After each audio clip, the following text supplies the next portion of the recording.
In this video, I'm going to share with you how to document client case studies that you can use in your marketing. Because the truth is, getting new clients is overrated. It's what happens after you get the client, after you've created great results for the client. That's what helps you get more clients for years to come. Okay, so one client engagement ends up funding years of your business if you know how to document it correctly. And I've been talking about case studies in my content for a long time, and for some reason, no one's producing them. So obviously, I need to create a more in-depth video about how to actually do this, because I've tried all different types of marketing. I've tried webinars, Facebook ads, content marketing. I've done it all over the last 10 years of my business, and case studies are one of the most powerful ways to get high-paying clients for your business. And it works for lots of different businesses. It's not just coaching, consulting. It works for basically any service business, even software businesses. So in this video, I'm gonna break it down for you step by step. But let's start by talking about why case studies are so valuable and why I stopped producing testimonials and I started producing case studies. When I started my coaching business 10 years ago, I used to just ask clients for testimonials. And testimonials, you pretty much know what they are, right? They're basically little endorsements or recommendations, and they roughly say, hey, this person is trustable, they helped me, okay? They don't really usually go in depth. And testimonials are better than nothing, especially if you can get a testimonial from someone who your ideal clients would recognize. So I have a testimonial on my homepage. It's from Leo Babauta of Zen Habits. And a lot of my ideal clients would recognize that blog or would recognize Leo. So to have that on my homepage is helpful for building credibility, building trust for people who don't know me yet. But there are a couple problems with testimonials. First of all, they can be hard to collect. If you ask someone to send you a testimonial, besides that being a little bit awkward, the person will usually procrastinate because they get intimidated by writing this thing up or by recording a video. And then you feel bad about yourself because you never heard back from them with the testimonial, and you just assume, okay, I must suck at whatever it is that I do. The second problem with testimonials is that they often end up kind of awkward, like they end up weirdly formal. The person doesn't really speak to a specific result. They're talking in vague language. And so it ends up not being that usable in your marketing. It doesn't help you get clients. The alternative to testimonials are case studies. Case studies are usually more in depth and they're more structured than testimonials. So case studies basically tell a story of where your client started, what the intervention was, how you helped them, and then how their life or business is different now as a result of your work with them. And this last part is important because if you can show a return on investment, financially or otherwise, that you helped a past client get, it has future potential clients trust you more, come into sales calls with fewer concerns, right? So this is really one reason why case studies are so much better. Case studies do three things. Number one, they help you make more money. If you just talk about how great you are, that's marketing, right? That's pushy, that's promotional. But when someone else says how great you are and actually speaks to specific results they got, that's a trusted recommendation. And this is especially important if you charge a lot for what you do. Number two, case studies help overcome imposter syndrome, right? Have you ever felt like, oh man, I know I'm good at what I do, but sometimes I have this doubt, like, am I really a fraud? Am I really good at what you do? What really helps you build confidence isn't saying affirmations or playing some mind game with yourself. What really helps you overcome imposter syndrome, the easiest way, honestly, is just having proof. And case studies can provide that proof. When you're doubting yourself, you can say, okay, look at these clients that I've helped. Look at the results that they've gotten. And you can use that as a way to ground yourself. And number three, case studies help you celebrate your client's progress, okay? Now this is obviously marketing's great. It's great to make money. It's great to feel more confident about yourself. But also, this is an opportunity for clients to look back at their journey and realize how far they've come with your help. And it can also be a way for them to promote what they do, right? So you're giving them a little platform for themselves, and it ends up being a win-win. When clients can really perceive the value that they got from you by recapping it in their own mind, that makes them more likely to sign on again with you, and it makes them more likely to send referrals. Okay, so let's just break down the exact process I use to create these case studies. There's 5 steps total, and we're gonna walk through them one by one. Step 1 is to reach out to potential clients. We wanna focus on and prioritize those clients who have gotten great results with us and who we love working with. So don't reach out to Chad, who didn't listen to any of your advice, quit halfway through the program, and blames you for the reason why he's not successful. Reach out to the clients who have been great success stories and just start with one here. We just want to get that first case study in the hopper, in the bank, if you haven't done it already. I ask for case studies at the end of my client engagement. So the initial engagement with me lasts 6 months. So at the 6-month mark, about a week before their final coaching session, I reach out to them, and I'm gonna include all these emails in an article that I'll link in the description. So all the stuff I'm gonna go over together, I'll give you exact templates. But essentially what I'm saying is, hey, you have your last session of the contract in about a week. Here's what's gonna happen. That last session is gonna be a normal coaching session. Then you're gonna get the opportunity to create a case study to share your results and celebrate your results. And then if you get that case study back to me, then I'm going to invite you to a bonus next steps call, basically a free coaching session that they didn't expect. And that coaching session, I'm gonna coach them, and I'm also, if I wanna keep working with them, I can talk to them about continuing on. So I have this little carrot that I'm kind of dangling in front for doing the case study, right? And I want to actually pay them back for the time they spent doing the case study. So we're sending that email and we're inviting them to do a case study. So there's 2 ways to actually collect these case studies. The first way is really simple, and you're just gonna, on the call with them, you're gonna spend the first half of the call or so asking them questions. I'm gonna include questions that you can ask them, but you're just gonna interview them live on the call. The second way is that you can use a software called Video Ask. And this is something that allows you to automate the interview process. So you just ask these questions using Video Ask. They go through it on their own time, respond to the questions, it collects the footage, and then you can go edit it. You don't have to jump on a call live with them. So for most people, they should just start with the live interview because it's simpler. You don't have to set anything up. But long term, as you start to collect more of these, Video Ask is a great option to automate and save you some time on the case studies. Okay, so step 2 is to film the case study.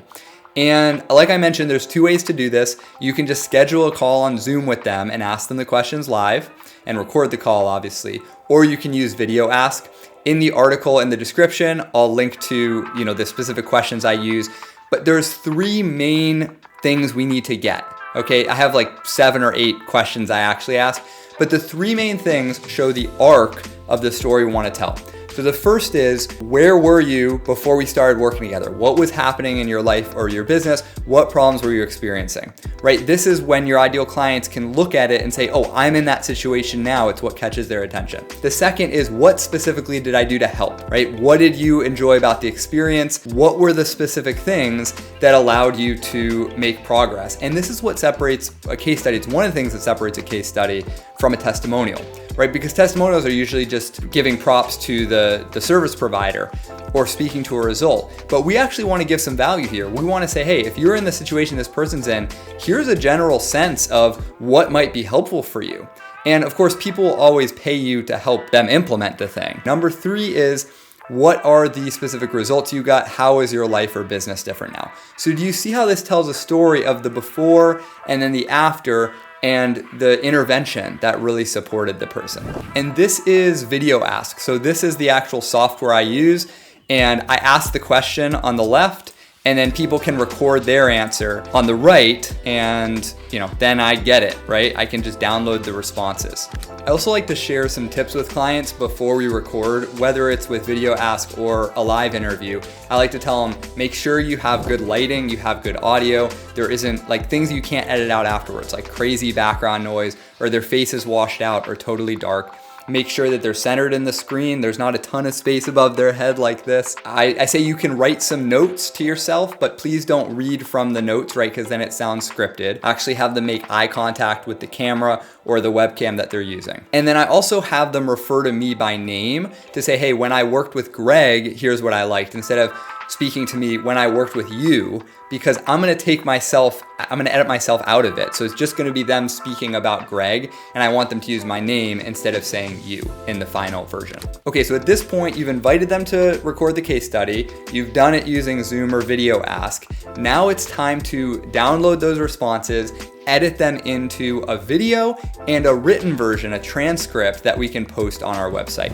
And I like to use iMovie for this. So I just download the responses from Video Ask or from Zoom, I cut them up, and then I look for any places that are redundant or that I get bored, I tune out, or the person pauses for a really long time, and I create smaller clips. I'm trying to get this video to under 5 minutes if possible. You can record longer case study interviews with people if you have a client who just really knocks it out of the park.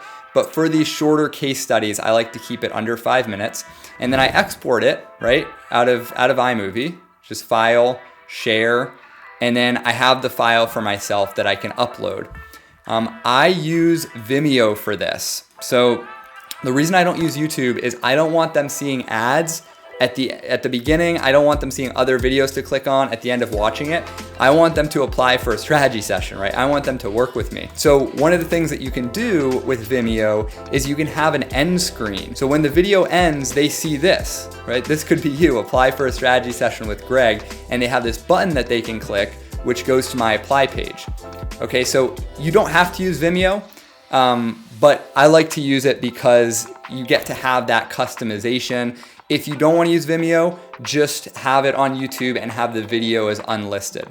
Okay, so we're uploading it there. The next step is to get it transcribed. So I use a service called Rev, where you just upload the video, right? I can say, an AI transcript. They're not perfect, but they're the cheapest option. And then you can either upload a file or you can paste a URL if it's already on Vimeo and it will start transcribing it. I don't have an affiliation with any of these things. This is just what I've used. There may be a free way to get it transcribed that I don't even know about. But then I want to take the transcription, I want to put it into a Google Doc, okay? And I want to create little subheadings. I don't want this huge block of text. I want to basically ask the questions that I asked them in Video Ask. Maybe not so many, you can kind of group the responses together and you can pull these quotes. What's cool about case studies is you can always take a testimonial from a case study, but you can't always take a case study from a testimonial. So I like to look for the most specific, clear result. Like here for Valerie, she landed her first business client, her first B2B coaching client instead of individual. So I'm kind of highlighting that quote. The reason it's in a Google Doc is I don't want to publish it yet. I want to run it by the client and get their permission before it's on the blog. But that's essentially what we do. Take extra time with this headline. The headline should speak to the result. It should speak to the transformation, not about how great you are. It shouldn't say Valerie thinks Greg is a great coach as the headline. It's speaking to the result that she got. So if there's anywhere to spend some more time on after you've done the transcript, it's trying to find how am I going to say the main value or return on investment that they got from the coaching.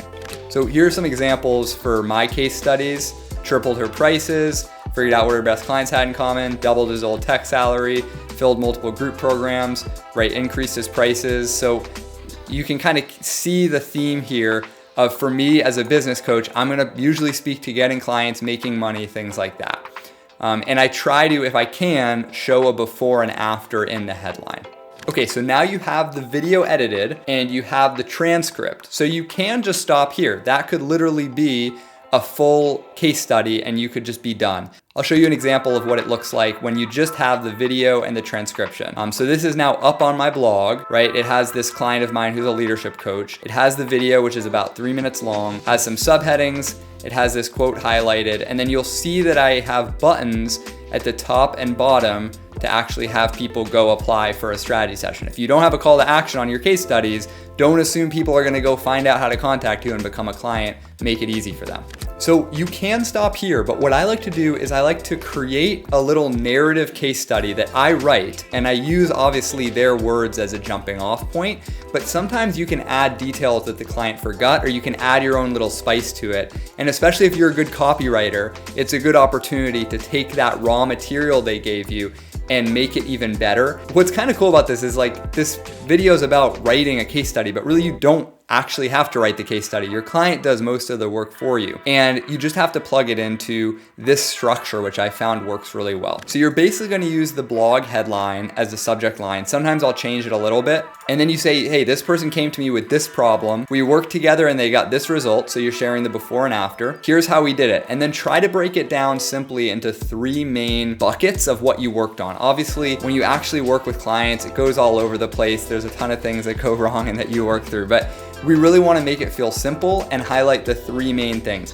Hopefully your client's been able to name some of these takeaways or learnings when they recorded the case study, and you can just use those as a jumping off point. And then you're gonna link to the longer video and the longer case study on your site. Then I like to put a PS that's a call to action that says, hey, if you want similar results to this, I take on 1 client a month, for example. So apply here, see if you qualify, and we'll have a conversation. We want to try to insert some sort of urgency or scarcity, but we don't want to lie about it. We just want to highlight the scarcity or urgency that's already there. You probably have a limited number of clients that you can take on. You probably have a date by which they would need to start. So in the article that I'm going to link you to, I have an example of one of my best performing emails, and you can read what that looked like. This is an example of a career coach and how it breaks down. You can use that as a jumping off point for your own case studies. So that takes us to step 4, which is to get permission before publishing. Okay, we don't just want to hit publish on all this stuff and not double check with the client. Hopefully in your agreement, your contract, you've already gotten permission, but we just want to make sure they're totally comfortable with it, because if they're really comfortable, they might even share it on social media or share it with a referral that they want to make to you. We put this on a Google Doc, then I'm going to send them an email that says, hey, I have this ready to go out, this case study. I'd love to publish it soon, but want to make sure you're comfortable with it. Let me know if there's any changes you want me to make. Otherwise, I'll go ahead and publish it, and you can share the time you're planning on publishing it by. If your client requests any changes, obviously make the changes that they asked for and run it by them again. Sometimes your client will not want this to come up on Google, like when people search their name. So there's usually a way with every website builder to just hide that one specific page from Google, so that's not a problem. If a client wants to remain totally anonymous, like they don't want their name used or anything, obviously they're not going to be making a video, but for a written case study, you can take their name out of it. I'll link to an example of that in the blog post that I found, but it's not as effective. Like obviously if we can get their name, their face, that's going to feel more legit. It's going to feel more real. But I understand some niches, if you're a therapist or something like that, you just might have clients who want to share their story. They're willing to, but they're not willing to do it if their name is on it. And you can include other details that still bring it to life, but don't name them. Okay, so last step, step 5, is when we publish and distribute the case study. This is the part where you get clients. So get excited about this. The first thing we're going to do is we're going to publish that video on Vimeo or YouTube, and we're going to publish the blog post on our blog so that that's live. Anytime people come to our site, they're going to be able to see the case study. If you've produced multiple case studies, I like to have pages like the one I showed you on my site, which is a results page, which kind of collates all of the different case studies and links out to them so that people just click on it and they see that specific case study. And this can be really helpful to get social proof, because it's like not just one case study, it's like boom, boom, boom, boom, boom. I found some other examples like this one from Michael Surwa. He has some beautiful video case studies on his site that are really well produced, and they're all listed on this page with great headshots. So I know he's a high-end coach, for example, so he really kind of is able to speak to a higher-end clientele with that page. eMyth has these as well, and you can click in. They have these very well-made videos, and they document the case study of this client that was their business coaching client. You can also use case studies throughout your site on key pages. So for example, on my Work With Me page, I have a whole space where I've listed all these case studies, all these results. I link to the specific case study, but someone's able to just see that to give them confidence to apply and that I might be able to help them. The next thing we want to do if you have an email list is we want to put out that email that we created in step 3, and we want to send it out to the list, okay? That narrative version that we created, because that's the thing that's really gonna get you clients quickly, especially if you have a big audience, especially if you haven't put out a case study recently. And then if you're on social media, we can either use that exact same copy or we can remix it a little bit to be better for whatever social media channel you're using. But the components are all gonna be the same in terms of speaking to the problem they had, the result, and then what you did to help them. So again, I have examples of this, really well-performing posts, emails, and Facebook posts that I've put out that you can use as a jumping off point. So go to the article, the link in the description for that. It's not an opt-in or anything, it's just all there and you can check it out and use it. Even if you send this stuff out and you don't get leads right away, the first thing to check is that you have a simple Work With Me page and you have a simple apply page. Right? So like it shouldn't be cluttered. There shouldn't be a lot you can do. It's just like they either book a call or they apply, and there's spaces available to book a call. Your calendar isn't booked out. So double check all of that stuff. But if you still haven't gotten leads at that point, don't beat yourself up too much, because remember, this is something that's going to be working in the background 24/7 on your behalf when new people come to the site. So even if it doesn't have that flash in the pan right away, you've created an asset that you can use in the future. One really nice way to use case studies is between sales calls. If you have more than one sales call for high-end clients, between the first and the second, you can say, once you understand their situation, hey, I'm gonna send you this case study of John, who was in a really similar situation. It kind of explains what we did together to give you a sense of what's reasonable to expect working with me. And you can send that in between, really warm the client up, overcome objections. You're not having to introduce them to past clients when they ask. You already did all the work and you can just send them the case study. So I recommend going through this process for every success story that you create. Over time, you're gonna have this huge burden of proof and you're gonna be able to raise your rates. You're gonna be able to attract more leads. I know this process can be a little bit overwhelming. There is a bit to it, but once you get it rolling, it's usually like a 2 to 3 hour process per case study. You can outsource a lot of this to your assistant. You can get a video editor if you want to. But I've tried to break it down and keep it as simple as possible for you and have it still work. But remember this, you already did the hard work, right? You already helped the client get the result. That was the hard work. All you're doing now is just documenting and distributing that result and celebrating it for other people to see. And I want to mention one more thing here, just because this idea has been on my mind for a while actually, is I know that some of you might love the idea of having case studies that help you charge more, that bring you more leads, that help you close more sales, but you don't want to do this process yourself. You either don't have the time, you'd rather just be on sales calls working with clients, or you have the time, but you can't do it. Like, you know that you're gonna get stuck on the tech, on the video, whatever it is. So what I've been considering, what I've been mulling over, is having a service where my team actually creates these case studies for you. So all you would have to do is just send me the client, the success story, send me their contact information. We would reach out on your behalf. We would get the case study made. We would get it up on your site. We'd have a beautiful case study created for you. Didn't take any of your time. Obviously, we're gonna get paid for that. I don't know how much we're gonna charge. I don't really know if it's gonna work or how much demand there will be. But if you'd be interested in having me create these for you, for your marketing, reach out, send me an email, greg@gregfaxon.com, or you can go to gregfaxon.com/contact. It all goes to the same place. And just write in that email, case study. And if I get enough requests, if I get enough interest, then I'll send you back the information and the details of what I've come up with. So either way, whether you end up working with my team or not on this, I hope this inspires you to go get some case studies created so you can get more high-paying clients in the door, because this has made a huge difference for me.